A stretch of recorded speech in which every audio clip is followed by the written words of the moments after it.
The coldest temperature ever recorded in Yakutsk is -83. Whenever people talk about life in the coldest village on earth, it always feels like a movie because I can't really imagine it. Average temperatures sit well below zero for most of the year. Perhaps it is because I've lived my whole life surrounded by warmth. Have you ever imagined what the toughest, most extreme climate on planet Earth looks like? Warm homes, warm meals, warm people. If it's warmer than -55 degrees Celsius, then it's a good day. But what if you didn't have that luxury?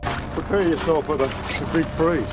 What if you live in a place where stepping outside could unalive you? A place where your eyelashes freeze in seconds. It's so cold your eyelashes freeze together. Where cars are never turned off, not for a minute, because if they do, they will never start again.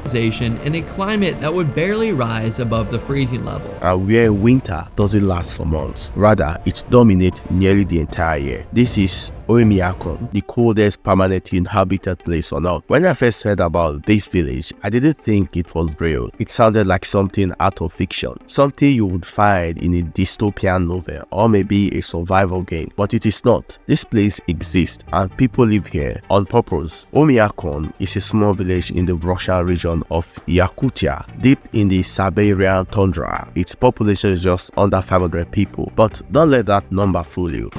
But the reason it's so cold is a unique function of geography. This tiny dot on the map of Russia has endured temperatures as low as -71.20 degrees Celsius. To put that into perspective, that is colder than the surface of Mars. So the question is, why? Why would anyone live in a place like this? And more importantly, how do they survive? To answer that question, let's rewind back in history. Life in Oymyakon was not always about defying nature. Originally, it was a stopover for reindeer herders. A warm spring flowed through the land. Ironically, the name Oymyakon means non-freezing water. But fast forward to the Soviet era and the government began encouraging settlement, forced collectivization, military strategy, geopolitical pride. The village grew, people stayed, and soon living was no much an option anymore. So what is it like to live here? To wake up and face death every time you walk outside? For starters, you don't just throw on a coat and call it a day. Layering is an art form, a necessity.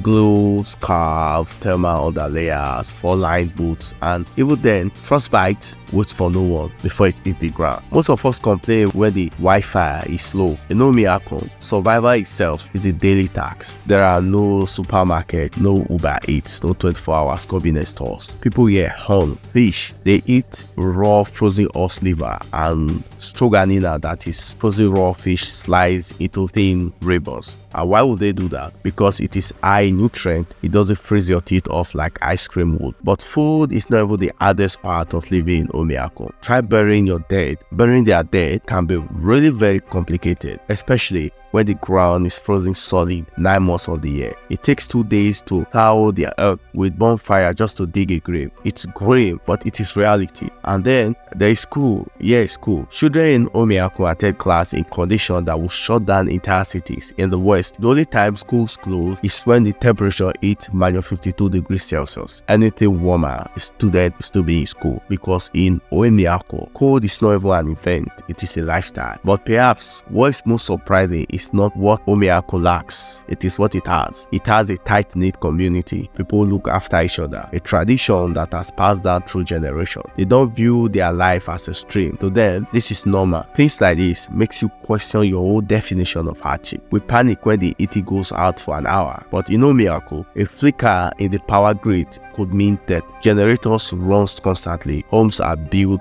low and tight to conserve heat. Cars are left running 24/7. Engines never stop, because in Oymyakon, when the cold wins, you lose everything. And even with all of this, people don't want to leave. They are proud of where they live. Not because it is easy, but because it is not. They believe in endurance, in survival, something many of us have forgotten. Resilient. So, what do you take from all of this? Maybe it's not just a story about temperature. Maybe it is a story of adaptation. How humans will find a way to survive no matter where they are. And maybe, just maybe, Oymyakon reminds us of what it truly means to endure. We live in a world of convenience, instant answer, comfortable lives. But in a remote village nestled in the frozen corners of Siberia, people live in a way most of us never could. Not because they have to, because it is the only life they ever known. And somehow, they make it work. To me, Oymyakon is not just the coldest place on earth. It is the reminder of how strong-willed human beings can be. If you find this story compelling, consider subscribing, because behind every extreme corner of the earth, there's a story, and we are just getting started.